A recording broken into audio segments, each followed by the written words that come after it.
What is up, guys? So I am going to be sharing my thoughts on Crisis on Infinite Earths Part 2.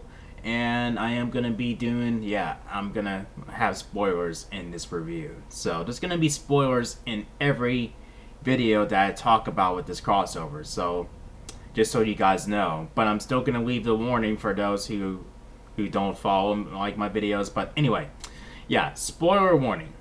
Now, I'm trying to think of where I would start. Oh my gosh.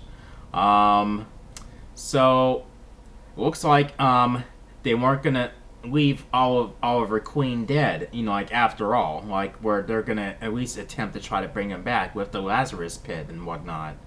And so I'm like, okay, I mean, I had a feeling of relief when they I guess when some of the characters decide that that's what they're gonna do, like with Barry and Mia, like they're gonna try and do that with Constantine's help, and so yeah, there's that, and then there's also like where, I mean, we see that Lex Luthor is on board, and he did exactly what, like what I would suspect he was going to do. I mean, it is no surprise that he took the Book of Destiny and he's trying to go to every Earth to kill every single Superman of those single Earths. Like, and then we see that he did manage to kill one.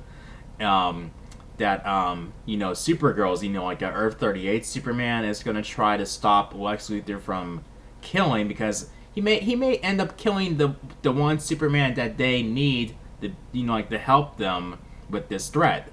And so they hopped over to Smallville, Tom Welling in Smallville, like, and it was cool to see him again, but, I'm really glad that I told myself not to expect too much from whatever role he plays in this crossover, because, when we see him, we find out that, he no longer has his powers anymore. He gave them up, and he's living a normal life like he always wanted, and through the show.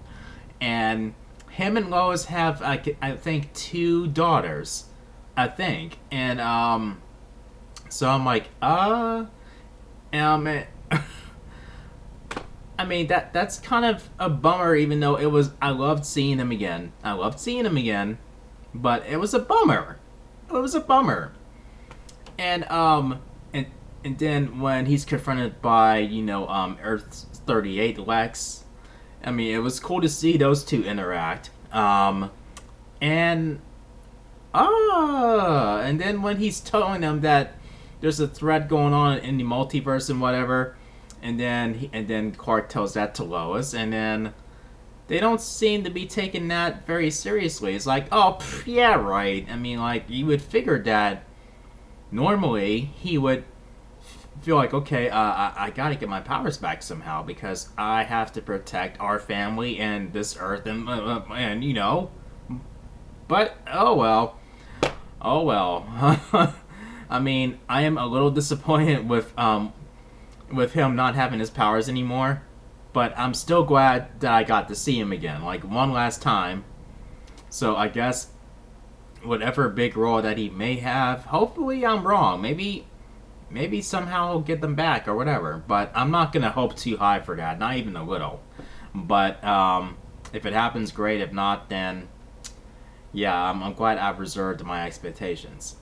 And then now we have like when Brandon Routh's Superman, like it's actually him from Superman Returns. I mean, like, it was so great to see him back in that role. I mean, like, it reminded me of how much I appreciated him, what he brought to that role, and how he was able to carry the torch, to continue carrying that torch that was once Christopher Reeves.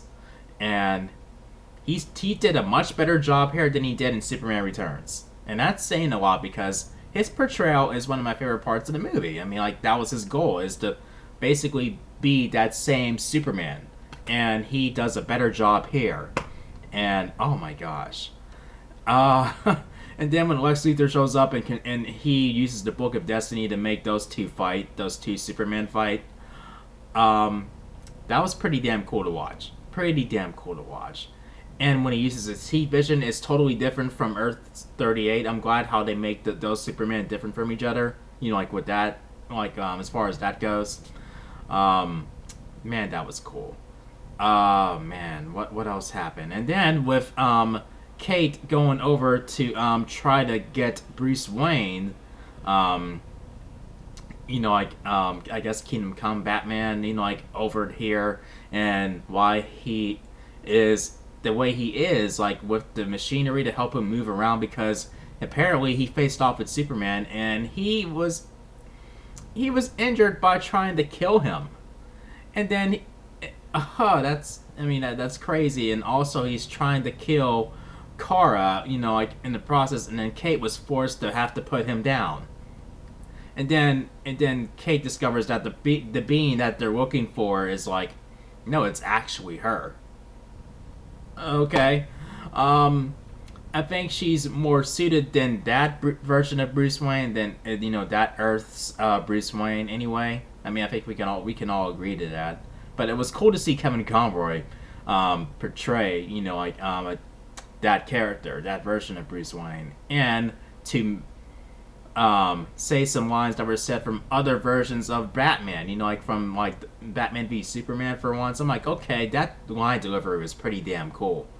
And I think he did another line from a comic. I'm pretty sure he did. I mean, just the way he delivered his lines, it was just damn cool, damn cool. And then, you know, and then Sarah, Mia, Barry, and Constantine managed to bring back Oliver, but they didn't. But before they could give him his soul back, Constantine's powers were kind of dampened because the antimatter and stuff. So, that's not looking pretty good.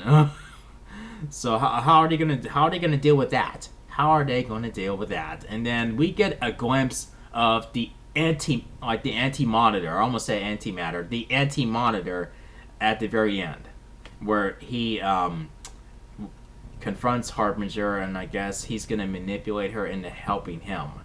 So,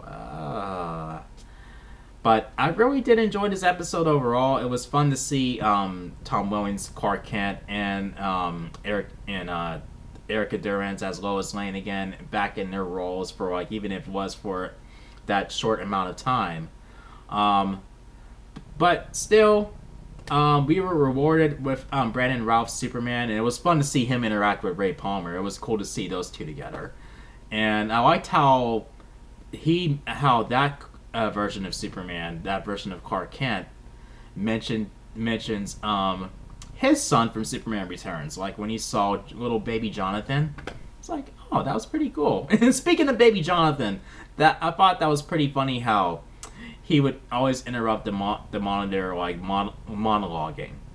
I thought that was pretty funny to lighten up the tone. Like people are sad and just everyone lost like an ally, and then leave it to little baby Jonathan to lighten up the mood to make some of us giggle. You know, I thought it made it. Some of you may have found it cheesy, but I thought it was pretty funny. But yeah, I can't wait to see what happens in part 3 tomorrow. This was a pretty solid episode. I think my favorite part is when Brandon Routh's Superman. I mean, he's to stand out for me. But yeah, if you guys enjoyed my review for Crisis on Infinite Earths Part 2, make sure you thumb up this video. And make sure you click subscribe if you're new to the channel. And make sure you click that notification bell so you can be updated on my latest videos. Thank you for watching, and I'll see you guys when I share my thoughts on Crisis on Infinite Earths Part 3, and where Black Lightning will be included in that. That episode with Black Lightning, oh, that was intense. But yeah, I'll see you guys in my next video. Peace out, guys.